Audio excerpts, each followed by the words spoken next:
हमारे और आपके परवरदिगार ने, हमारे रब ने हमें इनाम देने के लिए और हमें सजा देने के लिए दो अलग अलग मकामात बनाए हैं। सजा देने के लिए जो जगह है, जो मकाम है, उसका नाम है जहन्नम, और जो इनाम की जगह है, जो बदले, जो रिवार्ड की जगह है, जहां नेकियों का हमें फल मिलेगा, उस जगह का नाम है जन्नत। तो आज की हमारी तकरीर का टॉपिक है वो कौन सी चीजें हैं, वो कौन से आमाल हैं, वो कौन सी एक्टिविटीज हैं जो हमें जन्नत में लेकर के जाएंगी। जाहिर है बहुत सारी चीजें हैं, हम कुछ चुनिंदा चीजें आपके सामने बयान करेंगे। इसके पहले कि हम उन आमाल को बयान करें, उन चीजों को बयान करें जो हमें जन्नत में लेके जाती है, पहले हम ये समझ लेते हैं कि जन्नत है क्या। जन्नत का लफ्ज अरबी जुबान में ऐसे बाग को जन्नत कहा जाता है जो इतना घना हो कि जमीन नजर ना आती। असल में जन्ना के माने अरबी में किसी चीज का गायब होना, इसीलिए जिन्नात को जिन कहा जाता है, क्योंकि जिन जो होते हैं वो हमें नजर नहीं आते, वो अदृश्य होते हैं, इनविजिबल होते हैं, हम उन्हें नहीं देख सकते, वो हमें देखते हैं। तो जन्नत कहते हैं उस बाग को जिसमें इतने पेड़ हो, इतने दरख्त हो कि जमीन नजर ना आ रही हो ऊपर से, उसको कहते हैं जन्नत। और शरीयत में जन्नत उस मकाम का नाम है जो अल्लाह रब्बुल आलमीन ने अपने नेक बंदों के लिए तैयार करके रखी है। अब वो जन्नत कैसी है, उसमें क्या क्या मिलेगा, वो एक अलग टॉपिक है। बस आप इतना समझ लीजिए कि जन्नत हमारे तसव्वुर से, हमारी सोच से, हमारी इमेजिनेशन से बहुत ऊपर की चीज, जो हम सोच नहीं सकते, जन्नत उससे भी ऊपर की चीज है। दुनिया में टॉप से टॉप नेमतें, चाहे वो माल की नेमत हो, चाहे वो खूबसूरती की नेमत हो, चाहे वो औरत की नेमत हो, चाहे वो खाने पीने की लज्जतें हो, दुनिया में जितनी तरीके की लज्जतें और नेमतें हैं वो जन्नत की नेमतों के सामने कूड़ा है, कूड़ा। जन्नत कैसी है, बस एक आयत कुरान की अपने सामने रखी। अल्लाह ताला फरमाता है सूरह सजदा के अंदर, जुमा के दिन फजर की नमाज अगर आप पढ़ते होंगे मस्जिद में तो सूरह सजदा की तिलावत इमाम साहब पहली रकात में करते हैं और ये आयत जरूर आपके सामने गुजरती है। फला तालमु नफ्सुम मा उख्फिय लहुम मिन कुर्रति अयुन जज़ाअम बिमा कानू यअमलून। हमने अपने बंदों की आंखों की ठंडक के लिए, उनके दिल के सुकून के लिए, उनके दिल के करार के लिए, उनको सुकून पहुंचाने के लिए हमने जन्नत में कौन कौन सी नेमतों को तैयार करके रखा है। फला तालमु नफ्सुन, कोई नहीं जानता, कोई सोच भी नहीं सकता, कोई तसव्वुर भी नहीं कर सकता कि हमने जन्नत में कौन कौन सी नेमतों को तैयार करके रखा है। और अल्लाह के नबी फरमाते हैं, बुखारी की रिवायत है, अल्लाह के नबी फरमाते हैं कि अल्लाह ताला कहता है, आदतुल इबादी अस्सालिहीन मा ला ऐनुन रात वला उज़ुनुन समियत वला खतर अला क़ल्बि बशरिन। ऐ मेरे बंदो, मैंने जन्नत में अपने बंदों के लिए जिन नेमतों को तैयार करके रखा है, न तो किसी कान ने सुना है, न तो किसी आंख ने देखा है, न किसी दिल में उनका ख्याल आया है, न किसी ने सोचा भी होगा कि ऐसी नेमतें मिलेंगी। भाई दुनिया में आप खाना खाते हैं, भूख लगती है, खाना खाते हैं, आपकी पसंद का खाना आया तो थोड़ा ज्यादा खाते हैं। उसके बाद एक टाइम ऐसा आता है कि खाना खाते खाते आपकी भूख पूरी हो जाती है, पेट भर जाता है, उसके बाद आपको लगता है यार छोड़ो बस हो गया, बहुत हो गया। जन्नत में ऐसा नहीं, जन्नत में कोई बोर नहीं होगा, कोई उकताएगा नहीं। ला यमस्सुहुम फीहा नसबुन वमा हुम मिन्हा बिमुखरजीन। जन्नत में कोई थकेगा नहीं, कोई बोर नहीं होगा, और जन्नत में जाने के बाद किसी को जन्नत से निकाला नहीं जाएगा। जहन्नम से तो लोग निकलेंगे, जहन्नम में जाने के बाद बहुत सारे लोगों को अल्लाह ताला उनके गुनाहों की सजा दे करके या अपने नबी की सिफारिश के जरिए उनको जहन्नम से निकालेगा। मगर जो जन्नत में एक बार चला गया अब जन्नत से निकल नहीं सकता। जन्नत में ये डर नहीं है। दुनिया में ये डर होता है ना, आज पैसा है कल पता नहीं होगा कि नहीं होगा, आज जवानी है कल बुढ़ापा आ जाएगा। जन्नत में बुढ़ापा नहीं आएगा। जन्नत में जितने लोग होंगे सब जवान होंगे, 30 से 33 साल, 30 से 33 साल के बीच, ईयर्स के बीच। और जन्नत में सब खूबसूरत होंगे। दुनिया में अगर कोई इंसान बदसूरत भी रहेगा, जन्नत में जाते ही ऐसी हवा चलेगी उसको बेहतरीन हो जाएगा, उसकी शक्ल बेहतरीन हो जाएगा। सबकी हाइट एक जैसी होगी, वहां कोई लंबा कोई नाटा नहीं, सबकी हाइट बराबर होगी। और जन्नत की औरतें, अल्लाह अकबर, अल्लाह ने फरमाया सूरह रहमान के अंदर, फीहिन्ना कासिरातुत तर्फि लम यतमिसहुन्ना इंसुन क़ब्लहुम वला जान। जन्नत में जो हूरें होंगी वो नजरों को झुकाने वाली होंगी, इतनी पाकीज़ा होंगी, उनको किसी इंसान ने कभी हाथ नहीं लगाया होगा, किसी जिन्नात ने कभी उनको हाथ न लगाया होगा। फबिअय्यि आलाइ रब्बिकुमा तुकज़्ज़िबान। तो ऐ मेरे बंदो, ऐ जिन्नात और इंसान, तुम अपने रब की कौन कौन सी नेमतों को झुटलाओगे। कअन्नहुन्नल याक़ूत वल मरजान। वो जन्नत की औरतें इतनी सुंदर होंगी, इतनी खूबसूरत होंगी, जैसे समुंदर के अंदर से निकलने वाला सीप होता है, जैसे समुंदर के अंदर से निकलने वाला मोती होता है। समुंदर के अंदर से जो मोती निकलता है वो प्योर होता है, वो शुद्ध होता है, असली होता है। जन्नत की औरतें बिल्कुल प्योर होंगी, वो अनटच्ड होंगी, उनको किसी ने टच भी नहीं किया होगा। उनकी आंखों में हया होगी, वो बेहया नहीं होंगी, वो बेशर्म नहीं होंगी। दुनिया की औरतें उनका मुकाबला नहीं कर सकती। अल्लाह के नबी फरमाते हैं, लौ अन्नम्रातन मिन अहलिल जन्नति इत्तलात इला अहलिल अर्ज़ी। अगर जन्नत की कोई औरत दुनिया की तरफ झांक ले, सिर्फ वो दुनिया की तरफ झांक ले, लमलअत मा बैनहुमा रीहन, तो जमीन व आसमान के बीच में उसकी खुशबू भर जाएगी। सिर्फ वो झांक ले, आना तो बड़ी दूर की बात है। अगर जन्नत की औरत जमीन की तरफ झांक दे तो दुनिया उसकी खुशबू से भर जाएगी। वलनसीफुहा अला रासिहा खैरुम मिनद दुनिया वमा फीहा। और जन्नत की औरतों के सर के ऊपर जो दुपट्टा होगा, अल्लाह के नबी फरमाते हैं, वो दुनिया की सारी नेमतों से बेहतर होगा। पता ये भी चला कि जन्नत की औरतें दुपट्टा पहनती हैं। इसका मतलब ये हुआ कि दुनिया में जो औरत दुपट्टा पहन ओढ़ती है और जो पर्दा करती है, वो हकीकत में जन्नत में जाने वाली औरत है। इसलिए कि जन्नती औरत की पहचान ये होती है कि उसके सर पर दुपट्टा होता है। दुनिया में आज कटिहार में मैं आपसे पूछूं साहब, सबसे महंगी जमीन कहां की है? हमारे इसहाक भाई ने बताया, मौलाना हाजीपुर का एरिया बड़ा तरक्की याफ्ता एरिया है, ऑफिसर्स कॉलोनी बड़ा पॉश एरिया है कटिहार का, वहां जमीनें बड़ी महंगी मिलती। दुनिया में हम कीमती से कीमती इलाका जो होता है उसकी उसी हिसाब से वैल्यू होती है। मुंबई में आप बांद्रा में चले जाएं, अंधेरी में चले जाएं, शाहरुख खान का बंगला है, अमिताभ बच्चन का बंगला है, भाई साहब अरबों में उसकी वैल्यू है। क्यों? वही उतना बड़ा बंगला आप मुंबई के किसी आउटर में चले जाएं, उसकी वो वैल्यू नहीं है। जगह की वैल्यू होती है। जगह की वैल्यू होती है कि मुंबई के सेंटर में, मुंबई के खूबसूरत इलाके में वो बंगला है। दुनिया के बेहतरीन से बेहतरीन इलाके जन्नत के सामने बेकार है मेरे भाई। अल्लाह के नबी फरमाते हैं, जन्नत में एक कोड़ा रखने की जगह, एक कोड़ा कितना बड़ा होता है? ज्यादा से ज्यादा 1 हाथ का होता है।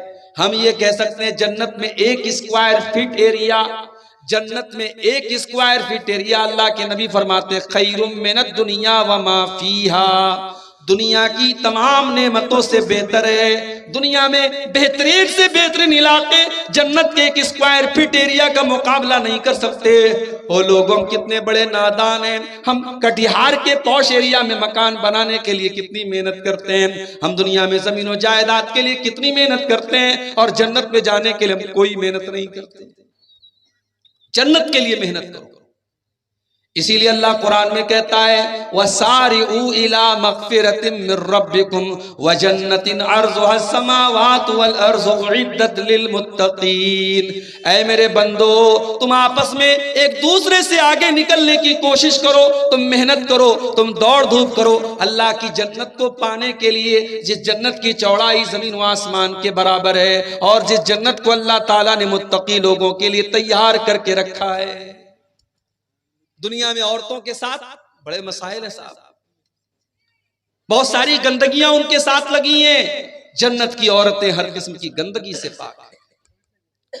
दुनिया में हम खाना खाते हैं तो साथ में लेटरिन भी करते हैं, जन्नतियों को लेटरिन की हाजत नहीं। खाना खाया उन्होंने, उसके बाद पसीना हुआ और पसीने के जरिए उनका खाना हजम हो गया, फिर दोबारा भूख लगेगी। उनको जो चाहिए उनके खाने पीने की सारी नेमतें जन्नत के अंदर अवेलेबल है। ये है जन्नत मेरे भाई। कभी इंशाअल्लाह इस पर हम अलग से बात करेंगे कि जन्नत की नेमतों का कुरान और सुन्नत में क्या जिक्र किया गया। आज का हमारा टॉपिक ये है वो कौन सी ऐसी चीजें हैं जो जन्नत में हमें लेकर के जाती हैं। और ये बात नोट कर लीजिए, कामयाबी ये नहीं है कि आप लाल बत्ती वाली गाड़ी पर घूमें, कामयाबी ये नहीं है कि बिहार गवर्नमेंट में आपको मिनिस्टर बना दिया जाए, गांव का प्रधान बना दिया जाए, विधानसभा का विधायक बना दिया जाए और गांव में सबसे ज्यादा दौलत आपके पास हो जाए। कामयाबी ये नहीं है मेरे भाई। कामयाबी मेरे रब की नजर में, कामयाबी अल्लाह की नजर में क्या है?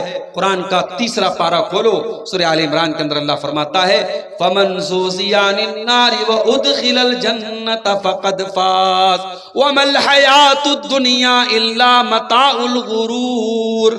मेरे बंदो, हकीकत में कामयाब तो वो इंसान है जिसको हमने जहन्नम से बचा लिया और जिसको जन्नत में डाल दिया।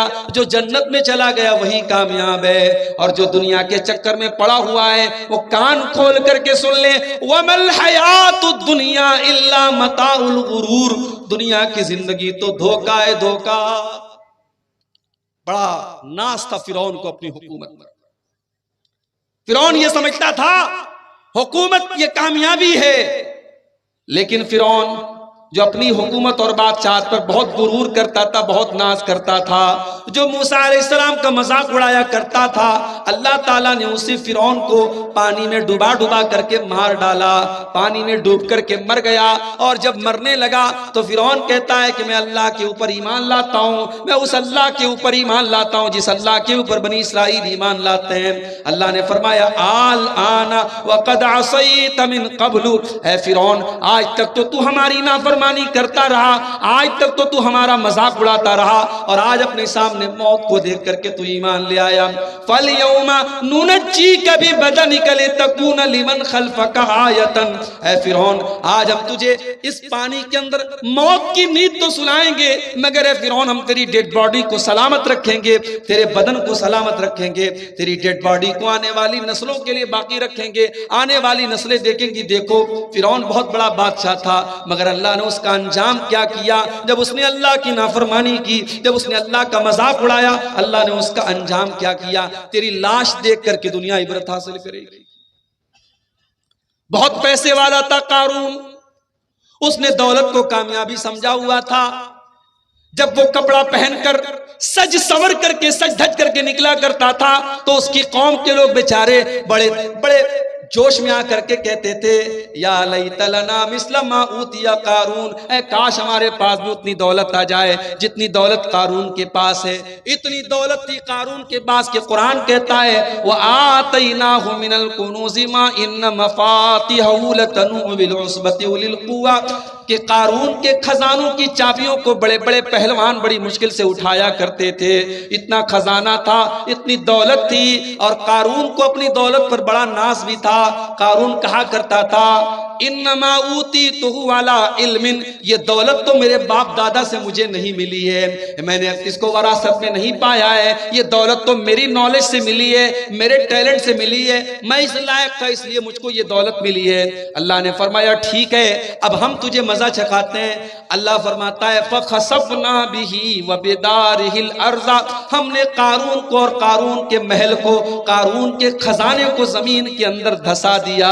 कारून की सारी दौलत भी कारून के साथ जमीन के अंदर दफन हो गई। इस दुनिया की औकात क्या है मेरे भाई? अल्लाह ने एक लफ्ज में बता दिया कि दुनिया क्या है। वमल हयातुद दुनिया इल्ला मताउल गुरूर, ये दुनिया तो धोखे का सामान है, ये दुनिया धोखेबाज है, ये दुनिया बेवफा है। इस दुनिया ने आज तक किसी के साथ वफा नहीं की है।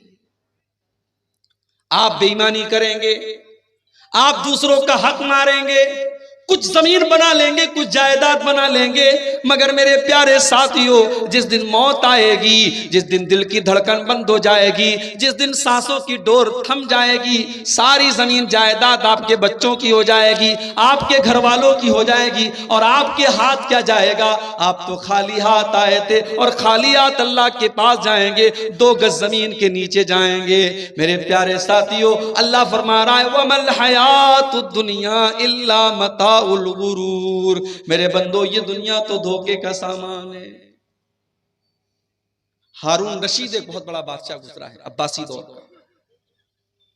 एक मर्तबा हारून रशीद ने अपने दौर के बहुत बड़े आलिम से पूछा कि मुझे कोई नसीहत कर दीजिए।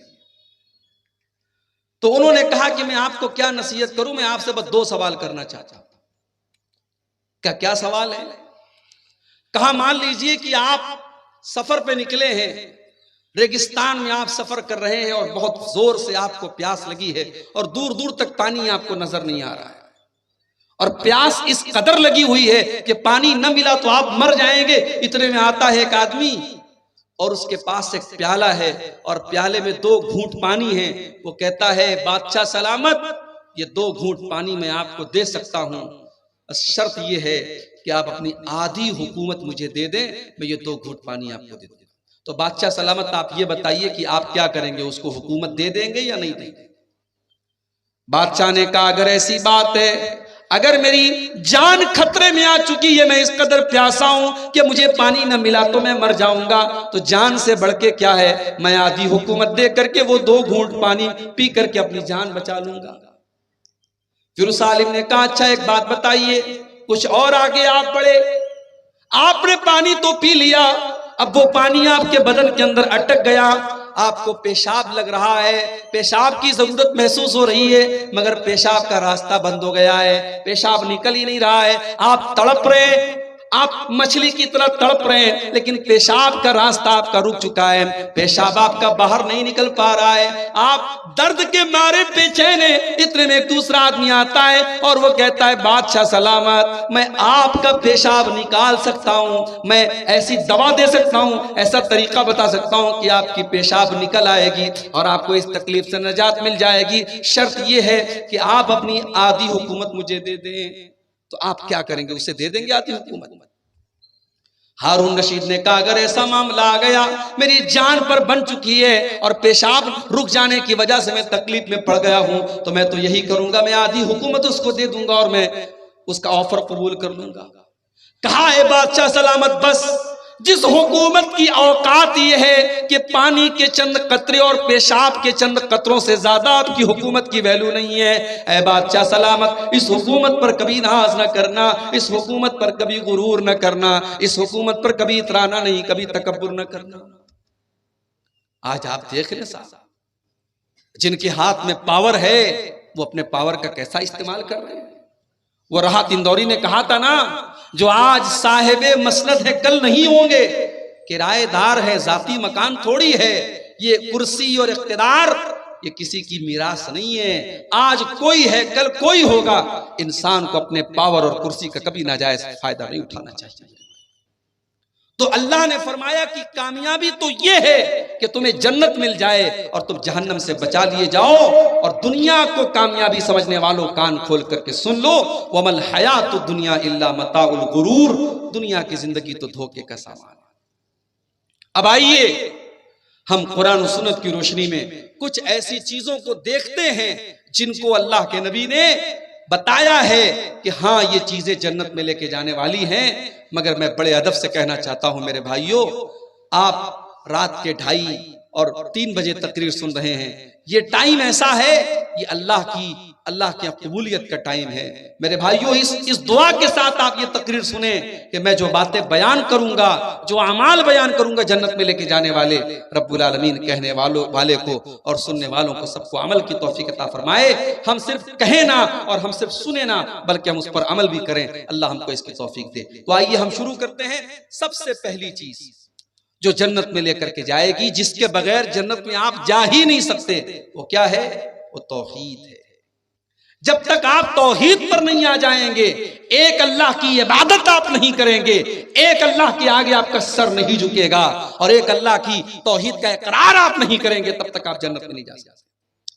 अल्लाह के नबी फरमाते हैं, मन शहीदा अल्लाह इलाहा इल्लल्लाहु खालिसम मिन क़ल्बिही दखलल जन्ना। जो दिल की गहराई से ला इलाहा इल्लल्लाह का इकरार करेगा, जो दिल से ला इलाहा इल्लल्लाह पढ़ेगा, जो दिल से कलमे तौहीद का इकरार करेगा, जो दिल से हर तरीके के शिर्क को मिटा देगा, दखलल जन्ना, ऐसा इंसान जन्नत में दाखिल होगा। मगर आप क्या बोलेंगे? हमारे और आपके बीच में ऐसे लोग बैठे हैं जो नमाज में आते तो कहते इय्याका नअबुदु व इय्याका नस्तईन।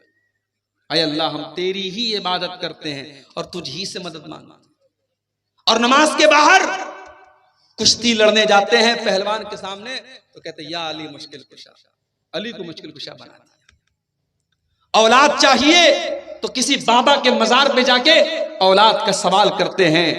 दौलत चाहिए तो किसी को गरीब नवाज का लक़ब दे देते हैं। मदद चाहिए तो किसी को गौसे आजम का लक़ब दे देते हैं, किसी को दाता बना लेते हैं, किसी को गंज बख्श बना लेते हैं। जो मकाम अल्लाह का है, जो दर्जा अल्लाह का है, वो गैरुल्लाह को दे देते हैं।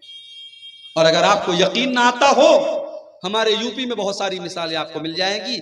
बरेली में पागल खाना भी मशहूर है और बरेली में एक दरगाह भी है। आप जाएं और देखें, अपनी नजरों से, अपनी आंखों से देखें कि वहां क्या हो रहा है। मेरे भाई, अजमेर चले जाएं, आप दिल्ली में निजामुद्दीन की दरगाह पे चले जाएं। करे गैर गर्भुत की पूजा तो काफिर, कवाकिब में माने करिश्मा तो काफिर, झुके आग पर पहरे सजदा तो काफिर, जो ठहराए बेटा खुदा का तो काफिर, मगर मोमिनों पर कुशादा है राहें, परस्तिश करे शौक से जिसकी चाहे, नबी को जो चाहे खुदा कर दिखाएं, इमामों का रुतबा नबी से बढ़ाएं, मज़ारों पे जा जा के नजरें चढ़ाएं, शहीदों से जा जा के मांगे दुआएं, न तौहीद में कुछ फर्क इससे आवे, न इस्लाम बिगड़े न ईमान जावे। ये मौलाना हाली का शेर है। उन्होंने आज से 100 साल पहले कहा था 2023 आ गया, हम चांद पर पहुंच गए, मगर मुसलमानों की सोसाइटी और समाज में आज भी ये तमाम चीजें हो रही हैं। मेरे भाइयों, जब हम शिर्क करेंगे, जब अल्लाह की तौहीद के साथ गद्दारी करेंगे, जब हम गैरुल्लाह के नाम पे बकरे ज़बा करेंगे, गैरुल्लाह के नाम पे मुर्गे ज़बा करेंगे, जब अपने बच्चों को लाल काले पीले तावीज़ पहनाएंगे, जब हमारी तौहीद गड़बड़ होगी तो अल्लाह की मदद कहां से आएगी? अल्लाह के नबी कह रहे हैं जो तौहीद पर रहेगा जन्नत उसको मिलेगी। और एक बात और नोट कर लीजिए, सिर्फ तौहीद पर रहना काफी नहीं है, आखिरी दम तक तौहीद पर रहना यह जरूरी है। सारी जिंदगी इंसान तौहीद पर रहा, मरने के पहले उसने शिर्क कर लिया और बगैर तौबा किए उसका इंतकाल हो गया। अब अल्लाह तबारक व तआला क्या उसकी सारी जिंदगी भर की नेकियां तो बर्बाद हो जाएंगी। इसलिए कि अल्लाह कुरान में कहता है वला तमूतुन्न इल्ला व अंतुम मुस्लिमून। ऐ मुसलमानों, कान खोल करके सुन लो, तुम्हें मौत आए तो ईमान की हालत में आए, तुम्हें मौत आए तो तौहीद की हालत में आए, मरते दम तक तुम्हें तौहीद की हिफाजत करना है, ईमान पर खात्मा होना जरूरी है। अगर ईमान पर खात्मा न हुआ, अगर शिर्क के ऊपर तुम्हारा खात्मा हुआ तो तुम बर्बाद हो जाओगे। आप देख ले, अबू तालिब का नाम सुना है आपने? बोलो भाई, सुन रहे हो या सो गए? अबू तालिब कौन थे? नबी के चचा थे, नबी को पाला था, नबी का डिफेंस करते थे, नबी से मोहब्बत करते थे, सब था, ईमान नहीं लाए थे। अबू तालिब का आखिरी टाइम आया, अल्लाह के प्यारे नबी अपने चचा के पास जाते हैं, बुखारी के अल्फाज हैं और कहते हैं या अम्मी कुल ला इलाहा इल्लल्लाह, ऐ चचा जान आप कलमा पढ़ लीजिए, आप ला इलाहा इल्लल्लाह पढ़ लीजिए। ऐ चचा जान मैं गारंटी दे रहा हूं अगर आप ये कलमा पढ़ करके दुनिया से जाएंगे, ऐ चचा मैं अल्लाह ताला के यहाँ इस कलमे के जरिए आपके लिए बहस करूंगा। मेरे चचा ने कलमा पढ़ा था, ऐ अल्लाह तू मेरे चचा को जन्नत में डाल दे। ऐ चचा बस आप कलमा पढ़ दीजिए। अल्लाह के नबी अपने चचा को कलमा पढ़ने के लिए प्रेशर डाल रहे हैं, आप उनके ऊपर दबाव डाल रहे हैं। और वहीं पर अबू लहब भी बैठा था, वहीं पर अब्दुल्लाह इब्न उमैया भी बैठा था, ये दोनों गुरु घंटाल भी बैठे थे। इन दोनों ने कहा खबरदार अबू तालिब, अपने बाप दादा का तरीका मत छोड़ना, बड़ा मुश्किल काम है। अभी मेरा प्रोग्राम था, इसी बिहार में एक जगह पड़ती है जहानाबाद, जहानाबाद के आगे गांव है, गांव का नाम है डिबरी, बड़ा पिछड़ा हुआ इलाका है। पिछले जुमा को मेरा प्रोग्राम था, गया मैं वहां बेचारे 2-4 लड़के अहले हदीस हुए।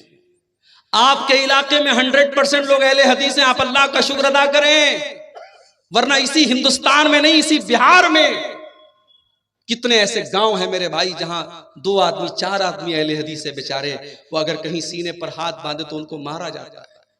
किसी मस्जिद में जाकर के वो आमीन जोर से बोलते उनको निकाल दिया जाता है।